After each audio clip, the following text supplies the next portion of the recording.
নমস্কার, জয় মা তারা, জয় গুরু বান্ধব। আশা করি সবাই ভালো আছেন, সুস্থ আছেন। কারণ আপনাদের ভালো থাকা, সুস্থ থাকা নিয়ে কিন্তু আমি প্রতিদিনই আপনাদের কাছে চলে আসি। কারণ আপনারা ভালো থাকবেন, সুস্থ থাকবেন এই কারণে। কারণ আমার ভিডিওগুলো যারা যারা দেখছে তারা কিন্তু অবশ্যই কিন্তু ফল পাচ্ছে।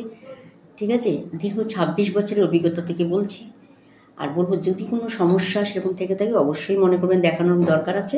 একবার অবশ্যই রাস্তাটা চিনে যেতে পারেন, রাস্তাটা দেখে নিতে পারেন, কোন রাস্তায় চলবেন, কোন রাস্তায় চলবেন না।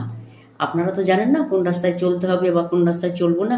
চললে বিপদ আছে, কোন রাস্তায় বিপদ নেই। অন্তত রাস্তাটা দেখে নিন একবার। ঠিক আছে, পরিবারে যারা যারা আছে সবাইকেই বলবো একবার রাস্তাটা দেখে নিন, সঠিক রাস্তায় চলুন। সঠিক রাস্তায় চললে কী হবে, আপনার সময় ব্যয় হবে না, অর্থ ব্যয় হবে না। এই কারণে বলছি একবার সঠিক রাস্তাটা দেখে নিন, খুব ভালো ফল পাবেন। কারণ যে কোনো মানুষ আমার কাছে আসতে পারে, সাধারণ মানুষ বলুন আর যেই বলুন, যারাই বলুন না কেন। আমি কিন্তু আমার কাছে আসতে গেলে বিশাল কিছু অর্থের প্রয়োজন হয় এরকম না, সবাই আমার কাছে আসতে পারে। ঠিক আছে, যাই হোক, ভালো থাকবেন, সুস্থ থাকবেন। আশা করছি এখান থেকেও অনেক ফল পাবেন যে ভিডিওগুলো আপনাদের আমি দিয়ে থাকি। আজকে বলবো যাদের পেটে ব্যথা করছে, ঠিক আছে, পেটে ব্যথা, খুব পেটে ব্যথা করে, বা আপনার কিডনির যদি কোনো সমস্যা থাকে সেই নিয়ে আজকে আমি বলবো।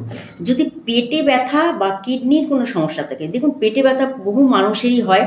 হ্যাঁ, এটা কি কারণে, হয়তো খাওয়ার জন্যে হয়, ঠিক টাইম মতো খাওয়ার ঠিক মতো না খেলে হয়, লিভারের একটা প্রবলেম আসলে হয়, জন্ডিস হলে হয়, গ্যাস অম্বল হলে পেটে ব্যথা হয়, হজম শক্তি কম হলে পেটে ব্যথা হয়, অনেক সময় লিভারে কোনো প্রবলেম দেখা গেলে সেই কারণেও পেটে ব্যথা হয়।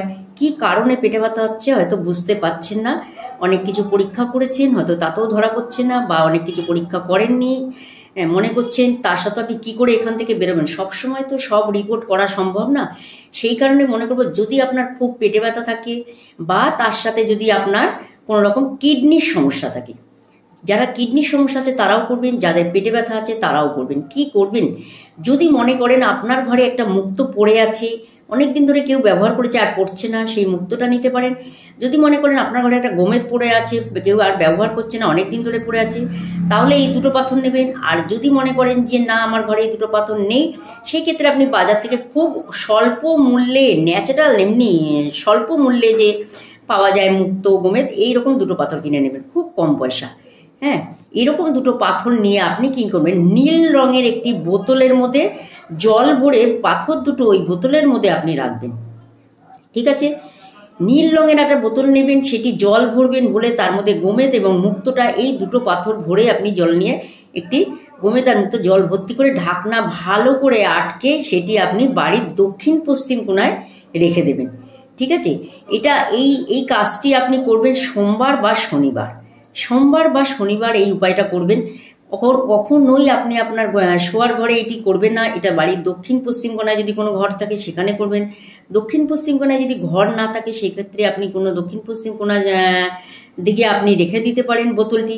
একটি নীল রঙের বোতল নেবে, তার মধ্যে একটি গোমেদ রাখবেন, তার মধ্যে একটি মুক্ত রাখবেন, রেখে ঢাকনা আটকে আপনি এটি রেখে দেবেন। ঠিক আছে, এই দুটো জিনিস দেখবেন আপনার পেটে ব্যথা কমে যাবে। যদি কিডনির কোনো সমস্যা থাকে তাতেও কিন্তু আপনার ভালো হয়ে যাবে। শুধু এই দুটো স্টোন যদি আপনি জলের মধ্যে রেখে ঢাকনা আটকে দিতে পারেন, ঠিক আছে, এইভাবে রেখে দেবেন, দেখবেন আপনাকে বারবার চেঞ্জ করতে হবে না, পাল্টাতে হবে না, কিচ্ছু করতে হবে না, শুধু এইভাবে রেখে দেবেন। দেখবেন আপনার আস্তে আস্তে আপনার কিন্তু কিডনির প্রবলেম থাকলে সেটাও কমে যাবে।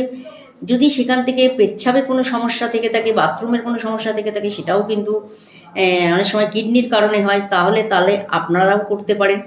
ঠিক আছে, এই মুক্ত আর একটি গোমেদ যদি আপনি রেখে দিতে পারেন, পেটের রোগ বলুন কি আপনার কিডনির প্রবলেম বলুন, এই ধরনের রোগ থাকলে কিন্তু খুব তাড়াতাড়ি আপনি সুস্থ হয়ে যেতে পারবেন। এই স্টোন দুটো যদি আপনি বাড়ির দক্ষিণ দিকে জলের মধ্যে রেখে একটি নীল বোতলের মধ্যে রাখতে পারেন, সেই ক্ষেত্রে কিন্তু আপনার কিন্তু এই যে রোগগুলোর কথা বললাম এখান থেকে কিন্তু আপনি রেহাই পাবেন এবং মুক্তি পাবেন। ঠিক আছে, ভালো থাকবেন, সুস্থ থাকবেন, সকলকে ভালো রাখবেন। ঠিক আছে, নমস্কার।